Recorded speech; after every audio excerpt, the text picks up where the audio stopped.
नमस्कार दोस्तों, चर्चा देश की यूट्यूब चैनल पर आपका स्वागत है। सबसे पहले चंद्रयान 3 की सफल लैंडिंग के लिए बधाई। हमारे स्पेस प्रोजेक्ट का सबसे बड़ा मिशन सफल रहा, सभी वैज्ञानिकों को बधाई।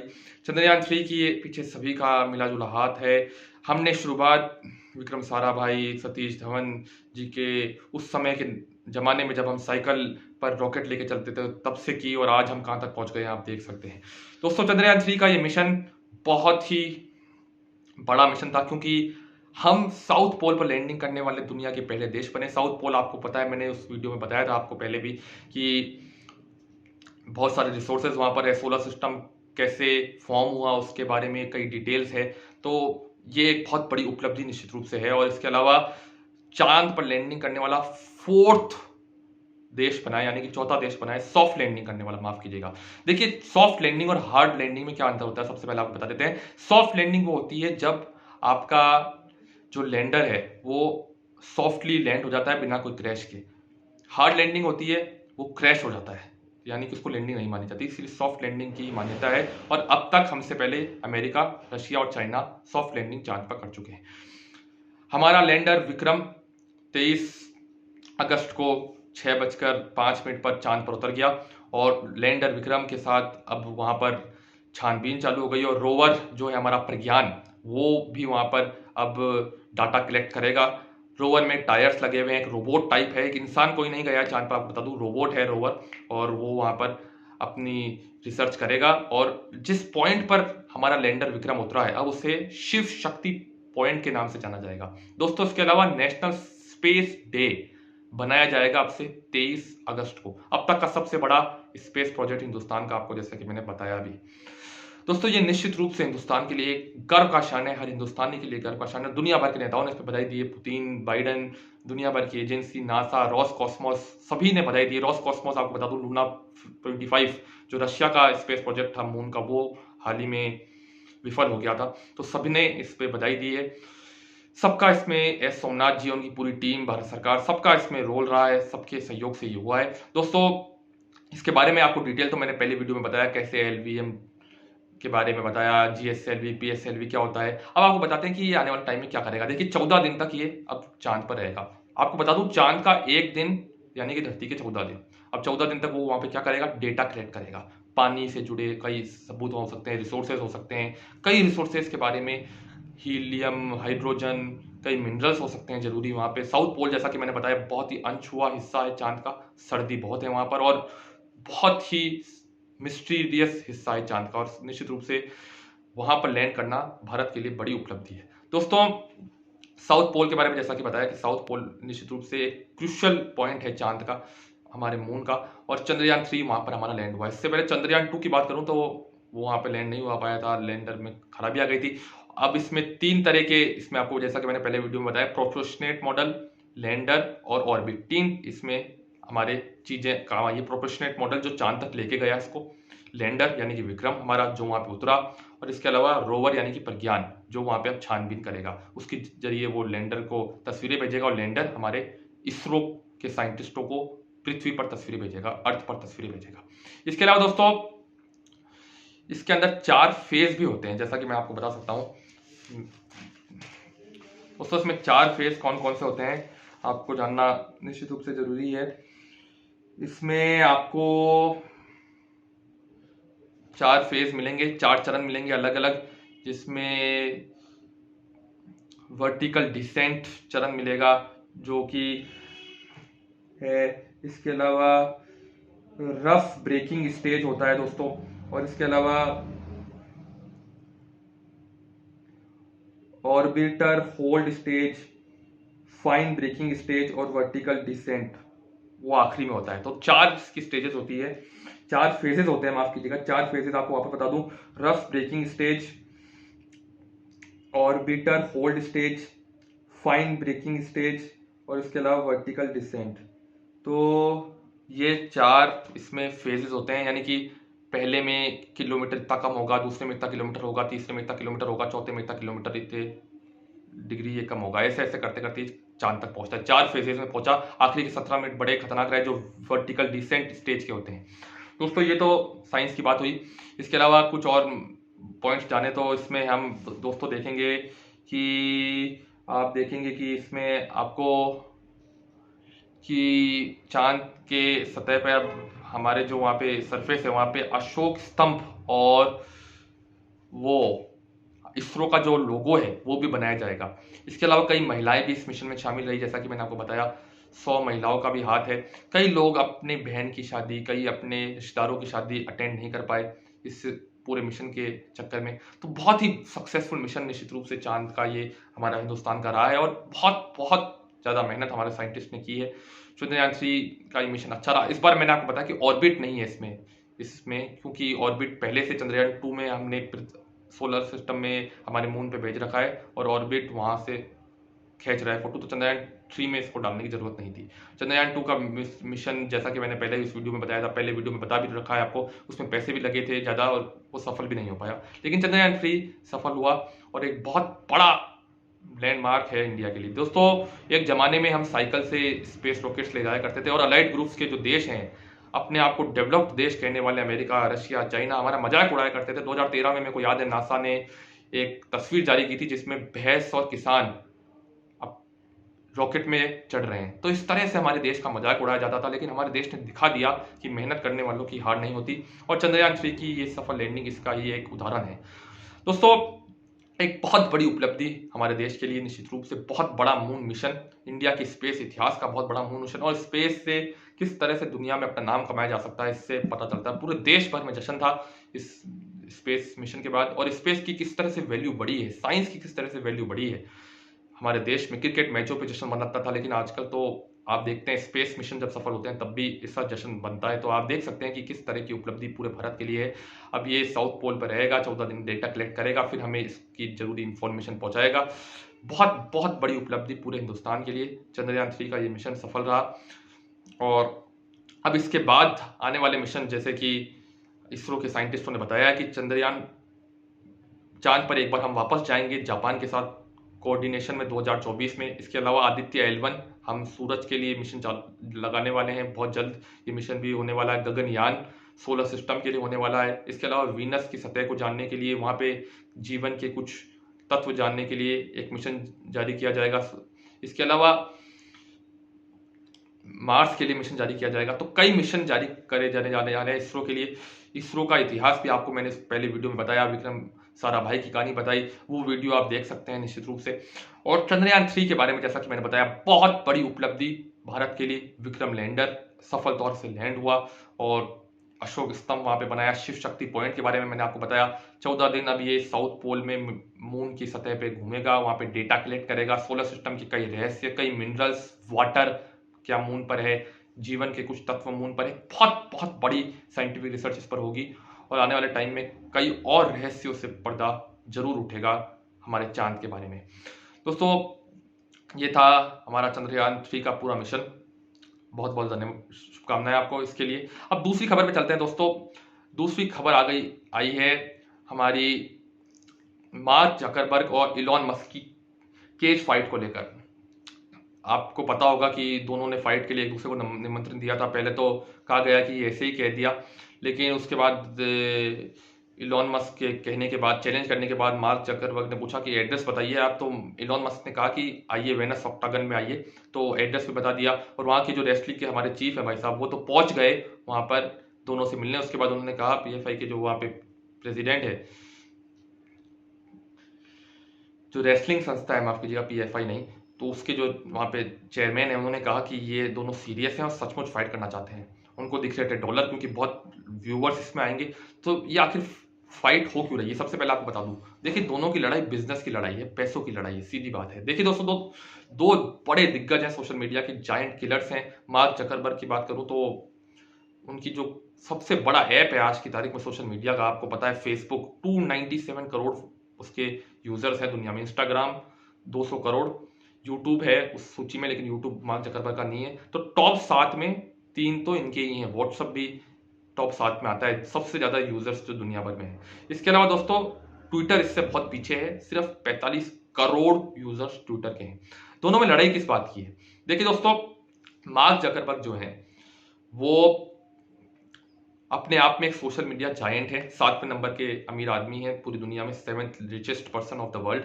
इसके अलावा दोस्तों ट्विटर के मालिक हमारे इलॉन मस्क नंबर 1 पर है, बिलियनियर है और सबसे अमीर इंसान है पूरी दुनिया के। स्पेस एक्स की कंपनी ओन करते हैं, इंसान को स्पेस में ले जाना चाहते हैं, कई बड़े बड़े सपने हैं उनके, चिप लगाना चाहते हैं ब्रेन में जिससे कि ब्रेन को कंट्रोल किया जा सके, ह्यूमन ब्रेन को इस किसी भी तरह का काम उससे कराया जा सके।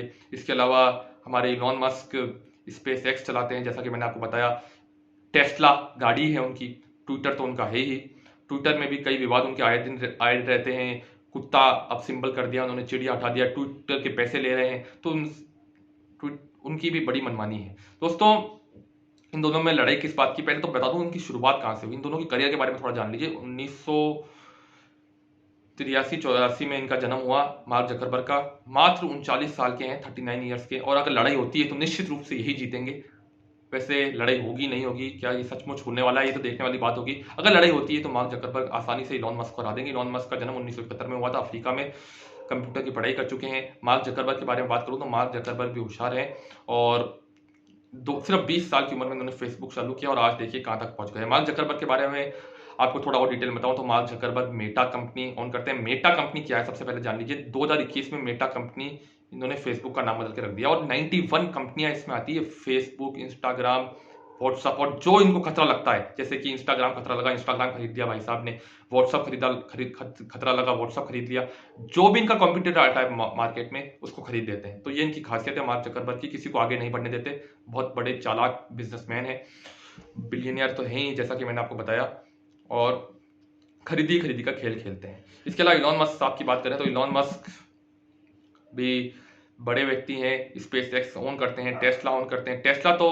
दोस्तों इन्होंने कंपनी में ये हिस्सा बने थे, उसके बाद उन्होंने खरीद ली, वहां पे चेयरमैन को उन्होंने हटा दिया। तो बड़े ये भी खतरनाक आदमी है और बड़े चालू बिजनेसमैन है और इन्वेस्टमेंट के साथ ग्रोथ पे विश्वास रखते हैं और बहुत बढ़िया ग्रोथ इन्होंने की भी है। स्पेस एक्स की बात करूँ तो नासा जो भी अपनी रॉकेट्स बनाता है वो स्पेस एक्स द्वारा भेजे जाते हैं, जैसा कि मैंने आपको बताया।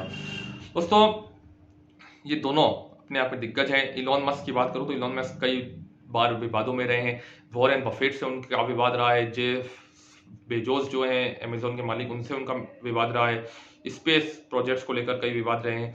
दोस्तों अब बात करते हैं कंपैरिजन की। देखिए मार्क जकरबर्ग की बात करूं तो मेटा कंपनी, मेटावर्स एक बहुत बड़ा कॉन्सेप्ट है, किसी और वीडियो में आपको डिटेल में बताऊंगा।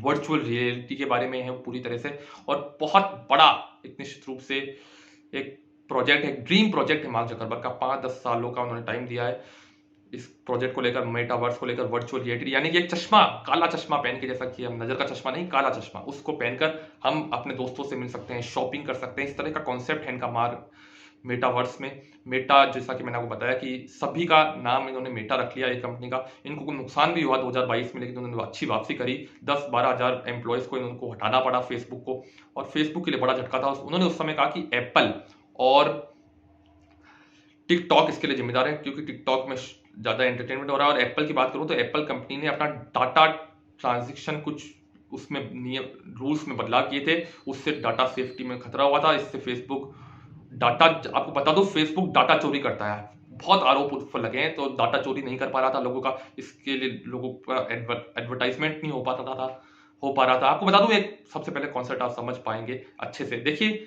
फेसबुक पर 2018 में इलेक्शंस हुए थे देश में किसी में, उसमें आरोप लगा था कि डाटा चोरी करता है और लोगों को डाटा राजनीतिक पार्टियों को पहुंचाता है, और सचमुच में प्रूवन है कि फेसबुक डाटा चोरी करता है। और ये करता क्या है, ये एडवर्टाइजमेंट कंपनियों को बेचता है डाटा, और फिर एडवर्टाइजमेंट कंपनी फोन पर एड बेचती है।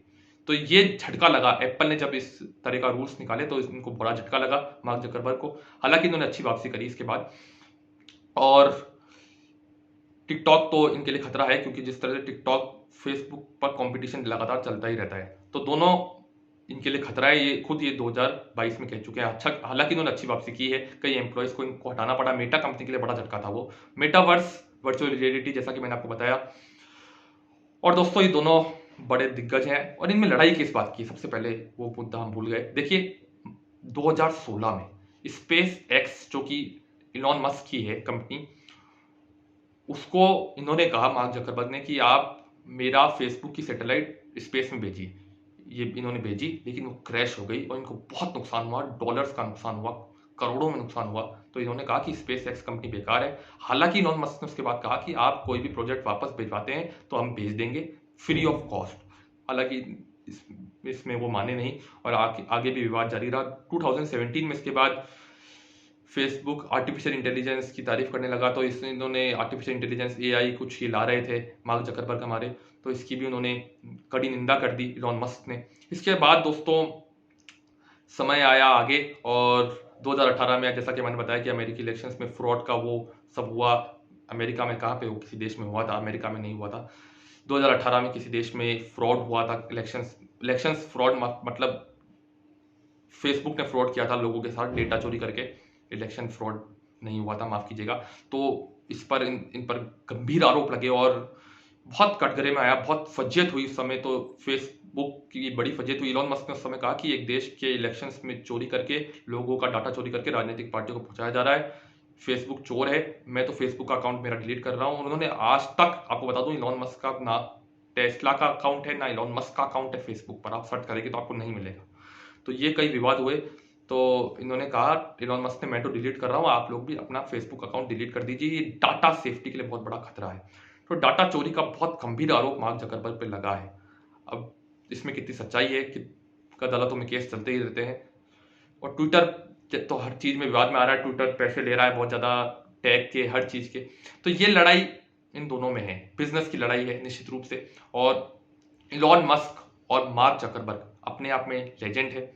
आने वाले टाइम में इन दोनों में से कौन बिजनेस में कितना ग्रोथ करता है, एज अ बिजनेसमैन मेरे हिसाब से इलॉन मस्क बड़े हैं निश्चित रूप से, लेकिन सोशल मीडिया के जायंट हैं मार्क जकरबर्ग। 4 ऐसी कंपनियां टॉप 7 में से, YouTube, Facebook, Instagram, TikTok, WhatsApp, ये टॉप 7 में आते हैं। इनमें से 3-4 तो इन्हीं की है, व्हाट्सएप इन्हीं का है, इंस्टाग्राम इनका है, फेसबुक इनका है, हालांकि यूट्यूब इनका नहीं है।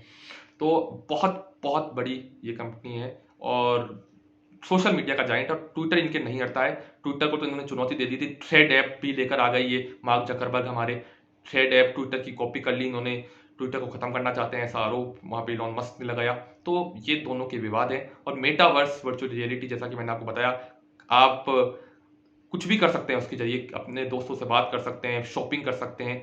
तो ये बहुत खतरनाक कॉन्सेप्ट है और इंटरनेट की भी आगे की दुनिया है। सोशल मीडिया कितना आगे जा रहा है आप समझ सकते हैं। मेटावर्स का कॉन्सेप्ट जो ड्रीम प्रोजेक्ट है मार्क जकरबर्ग का, 2032-2033 तक का टाइम उन्होंने दिया है इसको कंप्लीट करने के लिए, इसमें लगे हुए हैं, करोड़ों रुपए का इन्वेस्टमेंट किया है।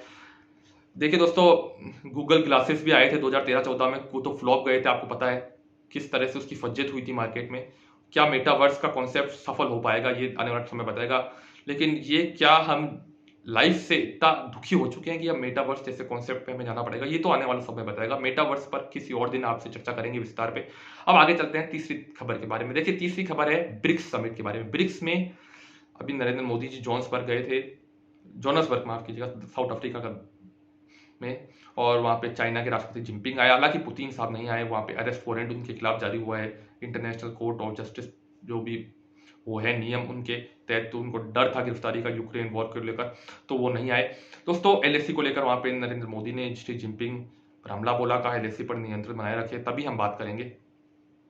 और दोस्तों आपको बता दूं दोस्तों, इस ब्रिक्स समिट में कई देश नए आए हैं, जैसे कि सऊदी अरब, ईरान, अर्जेंटीना, इजिप्ट समेत 6 देश, 6 कंट्रीज इसमें नए आए हैं। ब्रिक्स समिट पहले 5 डेज कंट्रीज का था, अब 6 कंट्रीज नए आए। हालांकि कई कंट्रीज ने और अप्लाई किया, लेकिन अभी उनका सिलेक्शन नहीं हो पाया है।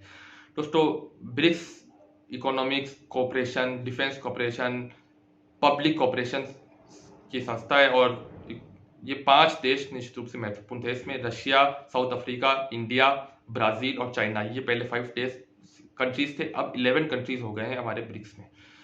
तो ये था ब्रिक्स की डिटेल। अब आगे चलते हैं। G20 समिट भारत में होने वाला है सितंबर में। और दोस्तों G20 समिट हमारे भारत में जो होने वाला है दोस्तों, G20 समिट में हमारे कई बड़े बड़े देश आएंगे, लेकिन व्लादिमीर पुतिन इसमें भी नहीं आएंगे, वो कहीं जा नहीं रहे दोस्तों। आपको बता दूं, शी जिनपिंग इसमें आएंगे, जो बाइडेन इसमें आएंगे, ऋषि सुनक इसमें आएंगे, इमैनुअल मैक्रो आएंगे, तो 20 देश हमारे इसमें आएंगे। और G20 की स्थापना 1999 में हुई। आपको बता दूं, इससे पहले G7 के नाम से 1997 में जाना जाता था। G20 के बारे में बताऊं तो निश्चित रूप से बहुत बड़े इकोनॉमिक कॉपरेशन की ये 20 देश है। इकोनॉमिक कॉपरेशन पे 20 देशों में बात होती है। हालांकि ग्लोबल वार्मिंग, क्लाइमेट चेंज, आतंकवाद, इस पर भी बात होती है। बहुत बड़े देश हैं दुनिया भर के, और बहुत बड़ी उपलब्धि होगी अगर भारत ये अच्छे से ऑर्गेनाइज करता है। G20 का समिट भारत में होने वाला है, नई दिल्ली में। बहुत बड़ी उपलब्धि हमारे देश के लिए अमृत काल में है।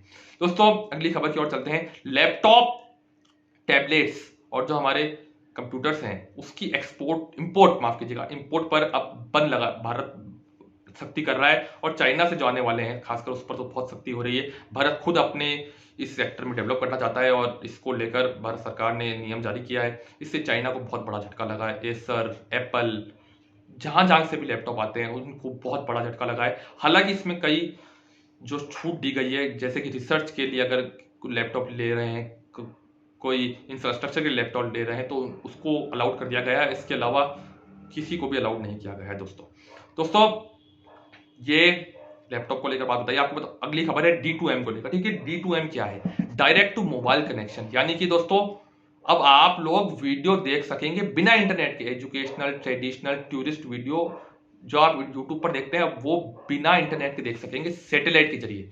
ये होने वाला है 2026 तक, इस तरह का अनुमान लगाया गया है। अब देखने वाली बात होगी कि कैसे होता है आने वाले टाइम में। दोस्तों इसके अलावा एक बहुत बड़ी खबर और है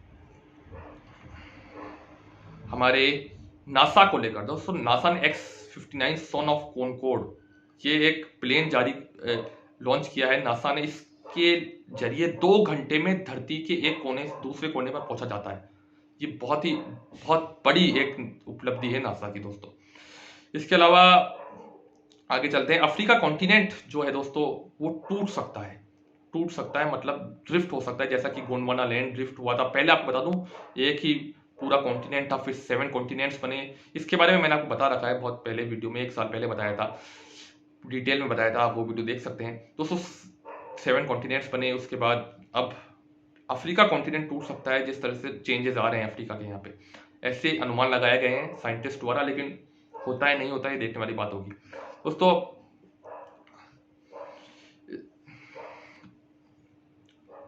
इसके अलावा दोस्तों चर्चा करते हैं और खबरों पर। दूसरी खबर पाकिस्तान से आई है। पाकिस्तान में अनवर उल हक काकड़ प्रधानमंत्री बन गए। शहबाज शरीफ ने इस्तीफा दे दिया। संसद भंग हो गई। चुनाव होंगे 9-10 महीने बाद। इमरान खान को गिरफ्तार कर लिया गया चोरी के आरोप में, तोहफा चोरी के आरोप में। हालांकि सुप्रीम कोर्ट ने इस पर ऐतराज जताया कि इनको गलत तरीके से वहां पर गिरफ्तार किया गया। इसके अलावा दोस्तों प्रेसिडेंट अलवी जो है उनको हाउस अरेस्ट कर लिया गया। पाकिस्तान में क्या क्या ड्रामे होते हैं आप देख सकते हैं। उनको हाउस अरेस्ट किया गया है प्रेसिडेंट अलवी को, वहां के पाकिस्तान के। और अब आने वाले टाइम में इनकी हालत और खराब होने वाली है। अलवी साहब ने आरोप लगाए थे कि ये जो इन्होंने बिल है इस पर मेरा फर्जी सिग्नेचर कर दिया। आप सोच सकते हैं ऐसा कहीं होता है किसी देश में? पाकिस्तान की कैसी फर्जियत उठ रही है। तो पाकिस्तान में फर्जी सिग्नेचर कर दिए और ये बिल पास करवा दिया कि इमरान खान को गिरफ्तार कर लीजिए। ये आदेश जारी करा दिया गवर्नमेंट ने फर्जी साइन करके। तो ये तो पाकिस्तान की हालत है, आप देख सकते हैं, बड़े चिंताजनक हालत है। 1,500 रुपये किलो जहाँ पे चाय मिलती है, वो तो वहाँ उस देश का क्या होगा आने वाले टाइम में, देखने वाली बात होगी। हालांकि देखते हैं क्या होता है। आगे चलते हैं। ट्रंप को लेकर खबर आई है दोस्तों। ट्रंप जो इलेक्शन फ्रॉड केस है 2020 का, उसमें ट्रंप साहब गिरफ्तार हो गए हैं। बहुत बड़ी खबर है, डोनाल्ड ट्रंप गिरफ्तार हो गए हैं। इसके अलावा दोस्तों खबर आई है एक बहुत बड़ी खबर, LIPC, CRPC और इंडियन एविडेंस एक्ट, ये हमारे हटा दिए जाएंगे। अब इनके नए नाम आएंगे। भारतीय न्याय संहिता 2023, 1860 इंडियन पेनल कोड की जगह, CRPC 1898 की जगह अब भारतीय नागरिक सुरक्षा संहिता, और भारतीय साक्ष्य अधिनियम हमारा इंडियन एविडेंस एक्ट 1872 की जगह। दोस्तों बहुत बड़ा क्रांतिकारी बदलाव ये लॉ में, जुडिशरी में, और भारत के लिए निश्चित रूप से जरूरी था। गुलामी के चिन्ह को मिटाना जरूरी है निश्चित रूप से। दोस्तों आपको बताऊं कि राजद्रोह जो सजेशन है धारा 124(1) यानी कि सेक्शन 124(1) इसको बर्खास्त कर दिया गया है। अब इसकी जगह देशद्रोह होगा। अब इसमें 3 की जगह 7 साल की सजा दे दी जाएगी। इसके अलावा दोस्तों राजद्रोह का कानून और सख्त किया गया है। राजद्रोह को मतलब हटा दिया गया है। राजद्रोह जैसा कि आपको पता है कि अंग्रेजों द्वारा लाया गया था, कोई भी सरकार के खिलाफ बोलेगा। बाल गंगाधर तिलक के खिलाफ पहली बार लगाया गया था, आप सब जानते होंगे। अंग्रेजों की गुलामी करने के तरीके थे ये, इसको हटा दिया गया है। और अब देशद्रोह आया है। देशद्रोह भी बहुत सख्त कानून है। कोई भी सेपरेटिस्ट जो एक्टिविटीज करेगा उनके लिए बुरी खबर है, और देशद्रोहियों के लिए बुरी खबर है। इसके अलावा दोस्तों कई आरोप लगे हैं। कपिल सिब्बल साहब ने आरोप लगाया कि सरकार अपनी पावर बढ़ाना चाहती है इसके जरिए। अब ये सही है गलत है ये तो आप बताइए दोस्तों। इसके अलावा दोस्तों वुमेन सिक्योरिटी रेप, जो बहुत ही शेमफुल एक्ट है अपने आप में। 12 ईयर्स से जो कम की हमारी गर्ल्स है उनके साथ जो भी क्राइम हो रहे हैं उस पर फांसी तक की सजा देने जा रही है हमारी सरकार। और सख्त सजा 10 से 12, 15, 20 साल की रेप पर, वुमेन सिक्योरिटी पर, चाइल्ड मैरिज पर। दोस्तों इसके अलावा चाइल्ड मैरिज माफ कीजिएगा, चाइल्ड सिक्योरिटी पर माफ कीजिएगा, चाइल्ड मैरिज गलत बोल दिया मैंने। इसके अलावा दोस्तों आपके मॉब लिंचिंग, इसमें भी अब सजा दी जा रही है 5 से 7 साल तक की। अब जो भी मॉब लिंचिंग का आरोपी होगा उसे सजा दी जाएगी। इसके अलावा अब सारे कोर्ट डिजिटली चलेंगे। अब आप एडजर्नमेंट, जो वकीलों का सबसे बड़ा लूट का तरीका था, उसे खत्म किया जाएगा। तारीख पर तारीख ये नहीं चलेगा। अब कोई भी बड़ा हमारा गैंगस्टर, जो भी बड़ा हमारा नेता आदमी या फिर नेता टाइप जो आदमी लोग नहीं आते, जैसे कि बड़े बड़े लोग आते नहीं है कोर्ट में, उसकी वजह से उनकी सुनवाई टलती रहती है। अब ऐसा नहीं होगा। अब सीधे तौर पे वीडियो कॉन्फ्रेंसिंग से हो जाएगा काम, और वकील अपने गवाह वीडियो कॉन्फ्रेंसिंग से पेश कर देगा, और नहीं करेगा तो भी वो आगे बढ़ेगा अपने आप ही। ये एक बहुत बड़ा चेंज इसमें है। FIR जरूरी है इसमें अब दर्ज करना 90 दिनों में। तो कई बड़े बदलाव आए हैं। इसके अलावा दोस्तों सुनवाई पूरी होने के बाद 30 दिन में आपको फैसला देना पड़ेगा। कोर्ट 32 साल तक भारत में केस ही चलते रहते हैं। दादा का केस पोता लड़ने आता है, ऐसी हालत है पहले तो जुडिशरी सिस्टम में जुडिशरी रिफॉर्म्स लाने की बहुत जरूरत थी। वो बहुत बहुत बड़ा फैसला भारत सरकार का है, और एक अच्छा फैसला, सारण्य फैसला है। हालांकि विरोधियों का कहना है कि सरकार अपनी पावर बढ़ा रही है लोगों को बेवकूफ बनाकर। देखिए क्या होता है इसमें। इसके अलावा दोस्तों अब एक खबर आई है, डॉक्टर और इंजीनियर क्या IAS नहीं बन पाएंगे? ऐसा क्यों कह रहे हैं? देखिए दोस्तों, डॉक्टर और इंजीनियरिंग फील्ड से जो लोग IAS बन रहे हैं उसकी संख्या बहुत ज्यादा है। ये स्टैंडिंग कमेटी जो हमारी है लोकसभा की, उसने बताया है, और जो मंत्रालय के नीचे जो काम करती है, मंत्रियों के नीचे जो काम करती है संस्था है, उन्होंने बताया है। दोस्तों ये बहुत बड़ी बात है अपने आप में। इंजीनियरिंग एक प्रोफेशनल कोर्स है, उसके बाद लोग IAS बन रहे हैं, तो इसको अब थोड़ा सा लेवल अप करने की कोशिश होगी IAS के एग्जाम को, और कुछ चेंजेस इसमें निश्चित रूप से आने टाइम में आएंगे, ऐसे संकेत हैं। हालांकि अभी तक ऐसी कोई कंफर्म न्यूज नहीं है दोस्तों। इसके अलावा खबर आई है नागरिकता को लेकर। देखिए दोस्तों, भारत की नागरिकता छोड़ दी है। 6 महीनों में 87,000 लोगों ने भारत की नागरिकता छोड़ दी है। बहुत चिंता की बात है भारत के लिए। 2011 से अब तक 17 लाख लोगों ने भारत की नागरिकता छोड़ दी है। अब आप सोच रहे हैं क्यों छोड़ रहे हैं भारत की नागरिकता लोग? देखिए एम्प्लॉयमेंट, सबसे बड़ा कारण एम्प्लॉयमेंट, बेटर लाइफ स्टाइल और इकोनॉमिक कंडीशंस को इंप्रूव करने के लिए अपने। दोस्तों सबसे ज्यादा जिसकी नागरिकता पाई है भारत की,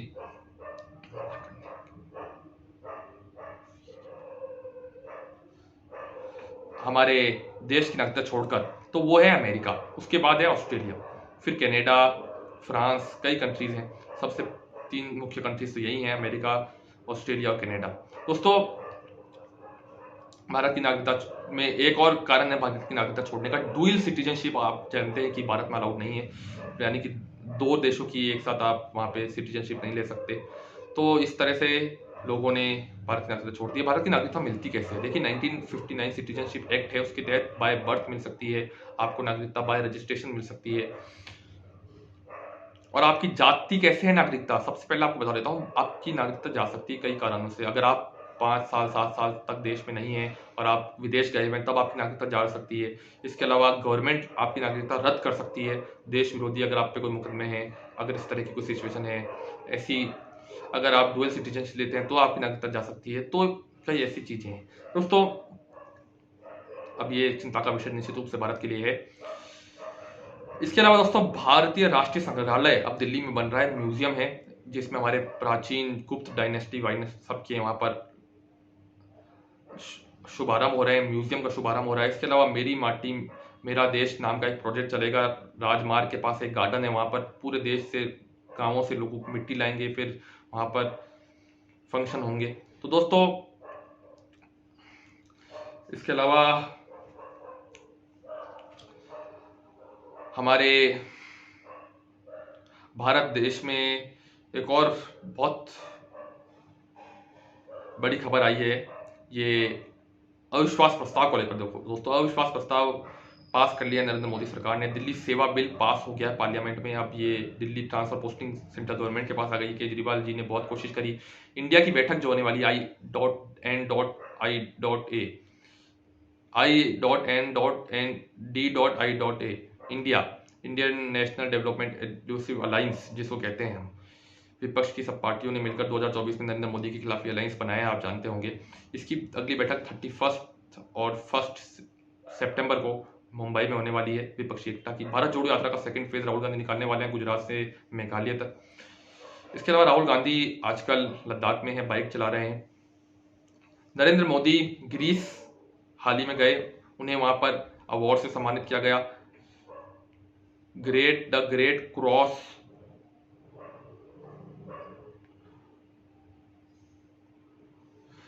एक मिनट में उसका नाम देखूं तो इसका नाम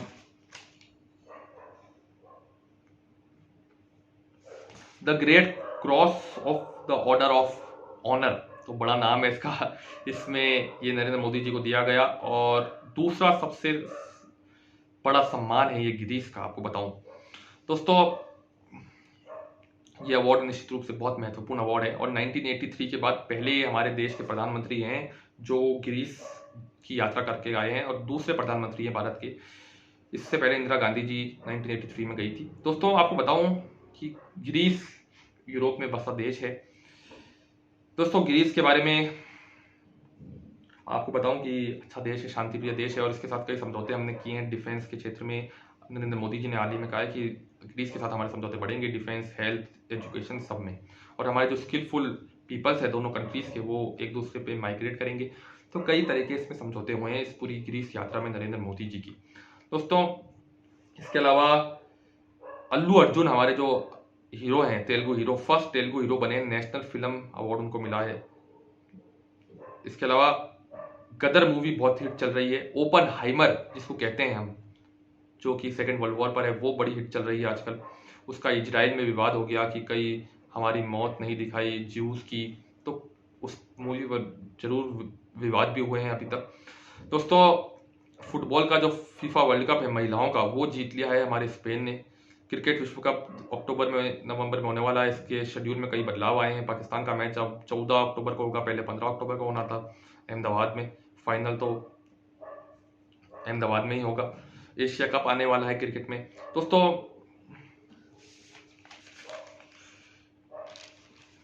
इसके अलावा कांग्रेस वर्किंग कमेटी में बहुत बड़ा बदलाव आया है। कांग्रेस वर्किंग कमेटी में कई नए हमारे मेंबर्स आए हैं, सचिन पायलट, शशि थरूर समेत अशोक चौहान, कई युवा नेताओं को जगह मिली है।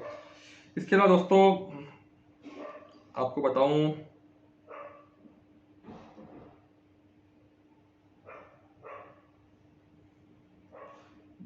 दोस्तों, अफ्रीका कॉन्टिनेंट में आपको बताया मैंने। और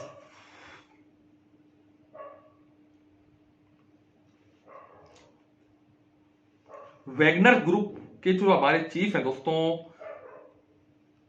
प्रियोजन, उनकी डेथ हो गई है। आपको बता दूं, एयरक्राफ्ट में, ये खबर हम भूल गए थे, एयरक्राफ्ट में हमारे वैगनर ग्रुप के चीफ की डेथ हो गई है। और ये डेथ कराई गई है, एसेसिनेशन है, ये अभी तक साफ साफ पता नहीं चला है। ये बहुत बड़ी मिस्ट्री हो सकता है पुतिन ने कराई हो, ये कोई बड़ी बात नहीं है। इन्होंने बगावत कर दी थी सेना के जरिए रूस में, वहां पर रशिया में यूक्रेन वॉर को लेकर कई इसमें मतभेद थे। मैंने आपको इस पहले वीडियो में डिटेल में बता रखा है, आप वो वीडियो दोस्तों देख सकते हैं। इसके बाद जापान एंड रेडिएशन हमारा डाल रहा है वाटर में, यहाँ समुद्र में, जो साउथ हमारा पैसिफिक ओशन है, यहाँ पर बहुत बड़ा विवाद हो गया है। ये रेडिएशन वाटर डाल रहा है, रेडिएशन मिला रहा है पानी में। इसका जो न्यूक्लियर प्लांट है उसमें रेडिएशन पड़ा हुआ था बहुत दिनों से, और वो अब इसमें रिलीज करा, और 135 करोड़ लीटर, आप समझ सकते हैं इतना ज्यादा रेडिएशन एंटी ह्यूमैनिटी है निश्चित रूप से। बहुत बहुत बड़ी बात है, इतनी बड़ी तादाद में आप रेडिएशन करते हैं तो बहुत बड़ी बात अपने आप में हो ही जाती है दोस्तों। इसके अलावा श्रीलंका से हमारे संबंधों में अच्छी हमारी शुरुआत हुई है, और यूपीआई को श्रीलंका में हमने मंजूरी दे दी है, भारत सरकार ने मंजूरी दे दी है। इसके अलावा दोस्तों रेलवे स्टेशन को लेकर खबर आई है कि 500 रेलवे स्टेशन हम अमृतकाल में बनाने वाले हैं, उनका रिकंस्ट्रक्शन करने वाले हैं एक तरीके से। न्यू कार असेसमेंट प्रोग्राम जो कि एनसीएपी जो होता है दोस्तों, बहुत अच्छी खबर है भारत के लिए। अब भारत में जो सेफ्टी होती है ना कार्ड्स की, वो इसके जरिए चेक की जाती है, एनसीएपी के जरिए। आपको बता दूं एनसीएपी है क्या। देखिए, हम गाड़ी की चेकिंग करते हैं उसकी सेफ्टी को लेकर, एक डमी बैठाते हैं, फिर गाड़ी को टक्कर मारते हैं। जी आपने सही सुना, टक्कर मारते हैं, उससे उसकी सेफ्टी पता चलती है। और आपको बताऊं दोस्तों कि ये बहुत कॉम्प्लेक्स प्रोसेस है, और इसमें पैसे खर्च होते हैं 2.5-3 करोड़ रुपए, आप सोच सकते हैं चेकिंग करने में। और यह भारत में होगी, पुणे में, जैसे कि हमारे नितिन गडकरी जी ने हाल ही में कहा है। नितिन गडकरी जी की दोस्तों लिकुरु मेगलिया फुक्शी नाम की हमने रोड बनाई है, 64 किलोमीटर और 19,000 फीट की ये रोड है लद्दाख में, एलएसी के पास। ये रोड नितिन गडकरी जी ने इसका हाल ही में शुभारंभ किया है दोस्तों। नितिन गडकरी जी का जो काम है वो तो हमेशा शानदार रहा ही है। इसके अलावा दोस्तों हम बात करना चाहते हैं चाइना की। दोस्तों चाइना में स्वांग जो सिचुआन प्रोविंस है, वहां पे दोस्तों अब गड्ढा खोद डाल रहा है चाइना 10,000 फीट तक का, 10 किलोमीटर नीचे जा रहा है धरती के।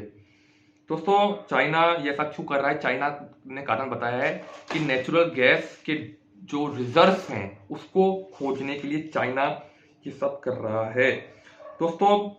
इसके अलावा एशियन डेवलपमेंट बैंक ने हाल ही में भारत में हेल्थ और एजुकेशन पर काम करने के लिए दिल्ली में अपने सेंटर बनाए हैं। आपको बता दूं एशियन डेवलपमेंट बैंक का जो आपका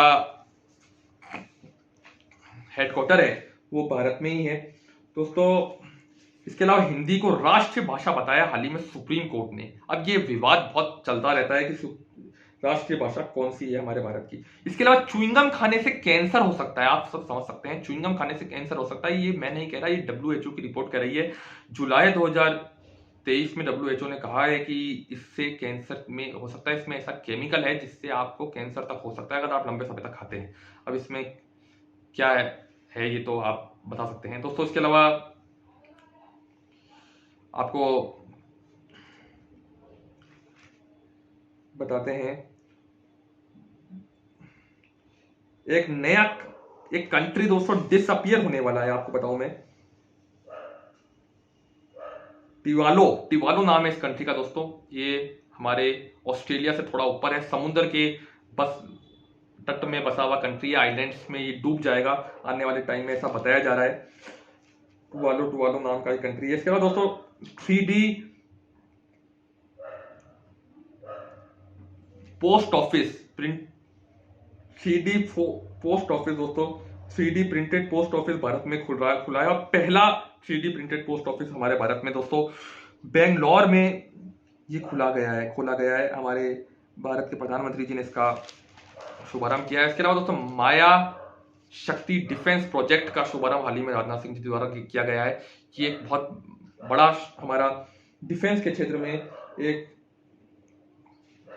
बहुत बड़ा कदम है। इसके अलावा यूके माइग्रेशन बिल लेकर आ रहा है, जो कि अपने रेफ्यूजीज हैं उनको हटाने के लिए माइग्रेशन पर सख्त कानून लेकर आ रहा है। यूके आपको बता दूं कि अब माइग्रेशन लेना यूके की आसान नहीं होगी, और जो माइग्रेंट्स वहां पे बसे हुए हैं अब उन्हें किसी और देश में छोड़ दिया जाएगा, और अपने जो बसाए वहां पे माइग्रेंट्स है उन्हें वहां से हटाया जा रहा है। इस पर यूएनओ ने यूके को फटकार लगाई। उन्होंने कहा कि ये एंटी ह्यूमैनिटी है, आप किसी के घर को ऐसे कैसे, वहां पे इतने सालों से जो लोग रह रहे हैं उनको कैसे हटा सकते। तो उन्होंने कहा है कि आबादी को कंट्रोल करने के लिए ये किया गया है, और रिफ्यूजीज जो इलीगल तरीके से आते हैं यूके में उनको अब सख्ती से निपटा जाएगा। ऋषि सुनक जी का बयान है दोस्तों। इसके अलावा दोस्तों बर्थ डेथ सर्टिफिकेट अब आसान होगा करना, ऑनलाइन रजिस्ट्रेशन इसके कर दिए गए हैं। बहुत आपको पता है दोस्तों कॉम्प्लेक्स प्रोसेस था इस पूरे प्रोसेस को करने का। बर्थ डेथ सर्टिफिकेट अब इसमें भी बड़ा बदलाव किया गया है। केरला का नाम बदल के केरलम करने की तैयारी में है केरला की सरकार। आपको बताऊं सेक्शन 3 ऑफ द कॉन्स्टिट्यूशन के तहत ये काम होता है दोस्तों। नीरज चोपड़ा जी ने इतिहास रच दिया है पेरिस ओलंपिक्स में, जो पेरिस वहां पे चैंपियनशिप हो रही है, माफ कीजिएगा, वहां पे जीते हैं ये, पाकिस्तान को उन्होंने हराया फाइनल में। बहुत बड़ी उपलब्धि नीरज चोपड़ा जी के लिए निश्चित रूप से दोस्तों।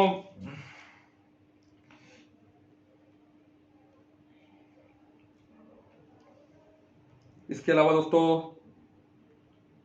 बायोडाइवर्सिटी नेशनल बिल लाया गया है भारत सरकार द्वारा, जिसके तहत अब अमेरिका, फ्रांस समेत जो विदेशी कंपनियां हैं हमारे यहाँ पर बिना लाइसेंस के बायोडाइवर्सिटी पर रिसर्च कर सकेगी, और मेडिसिन जिसके यूज होते हैं दोस्तों उसको उसमें ये काम लिए जा सकेंगे।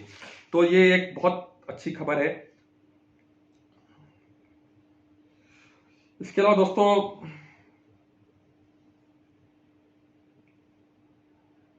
यूक्रेन पीस टॉक सऊदी अरब में हाल ही में आयोजित की गई। इसमें सऊदी अरब के किंग शामिल थे और यूक्रेन के राष्ट्रपति हमारे जेलेंस्की जी भी शामिल थे। तो ये थी आज की खबरें। बहुत बड़ा वीडियो हो गया। आपको ये वीडियो कैसा लगा सबसे पहले ये बताइए दोस्तों। इस वीडियो में हमने केज फाइट जो कि रेसलिंग के मुकाबले होने वाले हैं मार्क जकरबर्ग और इलॉन मस्क के बारे में, सोशल मीडिया में क्या चल रहा है, मेटावर्स के बारे में बताया, चंद्रयान 3 के बारे में डिटेल में आपको बताया, आईपीसी, सीआरपीसी और इंडियन एविडेंस एक्ट के बारे में डिटेल में आपको बताया। इसके अलावा D2M लैपटॉप और कंप्यूटर के इंपोर्ट पे भारत सरकार सख्ती कर रही है, इस पर बताया। पार्लियामेंट के सेशन में अविश्वास प्रस्ताव नो कॉन्फिडेंस मोशन गिर चुका है। राहुल गांधी जी को अब राहत मिल चुकी है सुप्रीम कोर्ट से। उनका जो मोदी सरनेम का मामला था उसमें सुप्रीम कोर्ट ने रोक लगा दी है, अब उनकी सजा नहीं होगी उनको 2 साल की। राहुल गांधी जी की अच्छी खबर है, वो हमने आपको बताया। इसके अलावा दिल्ली सेवा बिल के बारे में आपको बताया, नेशनल बायोडाइवर्सिटी बिल के बारे में बताया, चाइना सिचुआन प्रोविंस में किस तरह से गड्ढा खोद रहा है वो आपको बताया, किस तरह से एक देश डिसअपियर होने वाला है बहुत जल्दी उसके बारे में आपको हमने इस वीडियो में बताया। दोस्तों हमने बताया कि डॉक्टर और इंजीनियर क्या अब IAS नहीं बन पाएंगे, क्या ऐसी संभावना है। First 3D printed post office Bharat ने बेंगलोर में खोला है, उसके बारे में आपको बताया।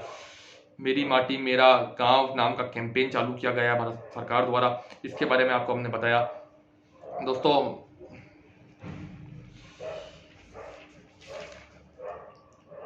इसके अलावा दोस्तों चिंगम में से कैसे कैंसर होता है वो आपको बताया। अल्लू अर्जुन हमारे अभिनेता जी को नेशनल फिल्म अवार्ड मिला है, उसके बारे में आपको बताया। इसके बाद ओपन हाइमर मूवी के बारे में बताया, गदर के बारे में बताया, आपको हमने क्रिकेट विश्व कप के बारे में बताया, आपको हमने D2M के बारे में बताया, पाकिस्तान की राजनीति के बारे में बताया, यूक्रेन पीस टॉक के बारे में बताया, ब्रिक्स समिट के बारे में बताया, G20 के बारे में बताया। आपको ये वीडियो कैसा लगा आप अपनी राय कमेंट सेक्शन में दीजिए। चंद्रयान 3 को लेकर एक बहुत बड़ी सफलता भारत ने उपलब्ध की है। बहुत बहुत धन्यवाद दोस्तों ये वीडियो देखने के लिए। नमस्कार, जय हिंद, जय भारत।